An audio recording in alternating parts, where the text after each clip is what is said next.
Hello everyone, welcome to this video.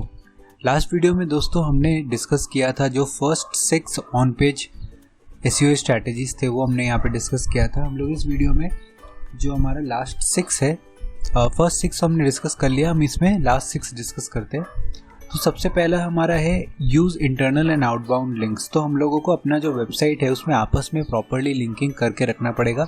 एक page से दूसरे जो हमारे वेबसाइट के पेजेस हैं उनको आपस में लिंक करना पड़ेगा, और हमारे जो इंडस्ट्री के नोन पेजेस हैं उनको हम लोगों को एज आउटबाउंड लिंक, यानी कि जो हम लोग वेबसाइट से बाहर भेज दें उस टाइप के लिंक्स देने पड़ेंगे।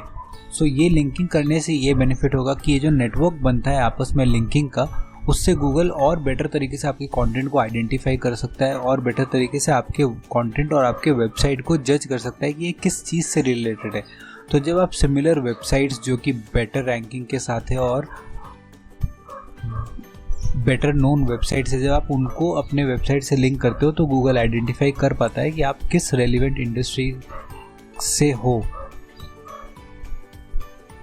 और उसी तरीके से आपका जो एसईओ का हेल्थ है वो ग्रो करने लगता है। सेकंड, हम लोगों को ये ध्यान में रखना पड़ेगा, हम लोग जो डिज़ाइन यूज़ कर रहे हैं अपने वेबसाइट के लिए, जो हम लोग थीम यूज़ कर रहे हैं वो रेस्पॉन्सिव होना चाहिए, वो मोबाइल डिवाइसेस में बहुत ईजिली ओपन हो जाना चाहिए।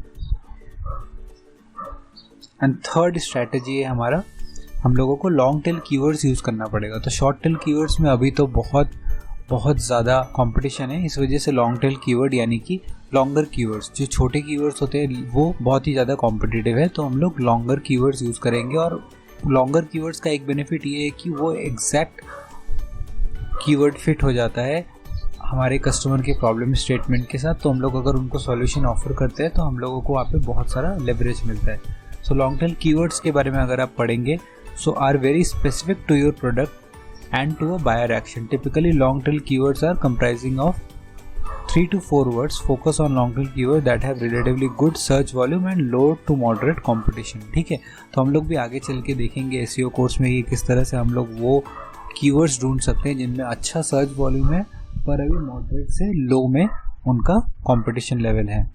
नेक्स्ट चलते हैं हम लोग, बाकी जो हमारे बचे हुए 3 स्ट्रैटेजीज है ऑन पेज की वो हम लोग देख लेते हैं। ओके, सो ये हमारा लास्ट बचा हुआ है आई गेस, राइट। सो हम लोगों को कंटेंट को अच्छे इमेजेस और वीडियोस के साथ बूस्ट करके रखना पड़ेगा। सो इंगेजिंग इमेजेस और वीडियोस डालना बहुत ज़रूरी है, उससे हम लोगों का जो बाउंस रेट है वो कम रहेगा और हमारे वेबसाइट पे लोग ज़्यादा देर तक रुकेंगे। और ज़्यादा देर रुकने का एक मतलब है, हम लोग गूगल को एक सिग्नल दे रहे हैं कि जो कस्टमर या फिर विजिटर हमारे वेबसाइट पे आया है उनको हमारा कंटेंट पसंद आ रहा है। नेक्स्ट हम लोग कुछ एसईओ मेथोडोलॉजीज देख लेते हैं।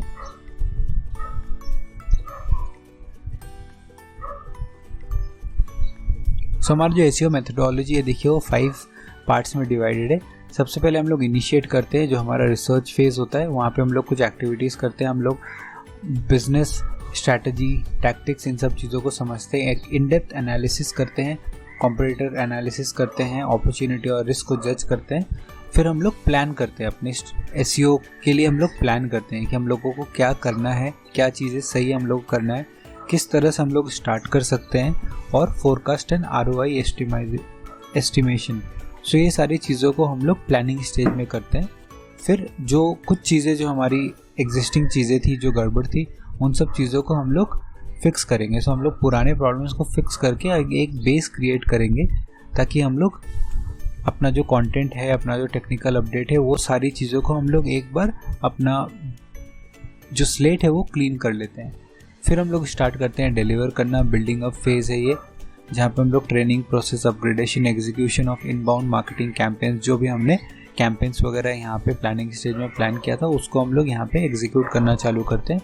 और फिर ये एक ऑनगोइंग स्टेप है जहाँ पे हम लोग इम्प्रूवमेंट वाले फेज़ में चले जाते हैं और इंटीग्रेशन करते हैं। तो इंटीग्रेशन और इम्प्रूवमेंट वाला फेज़ एक ऑनगोइंग प्रोसेस रहेगा जहाँ पे हम लोग कॉन्टिन्यूसली उसको और ऑप्टिमाइज़ करने की कोशिश करते रहेंगे। तो हम लोग कौन कौन से एसईओ स्ट्रैटेजीज पे फोकस करेंगे? Well, content development, search engine submission, बहुत सारे हम लोग डिफरेंट टाइप के सबमिशंस हैं जो हम लोग आगे चल के देखेंगे। लिंकिंग एनालिसिस एंड स्ट्रैटेजी, किस तरह से हम लोग गूगल को सिग्नल दे सकते हैं कि हम लोग इन वेबसाइट्स के साथ हमारा लिंकअप्स है, तो आप किस तरह से हमें स्टडी करो।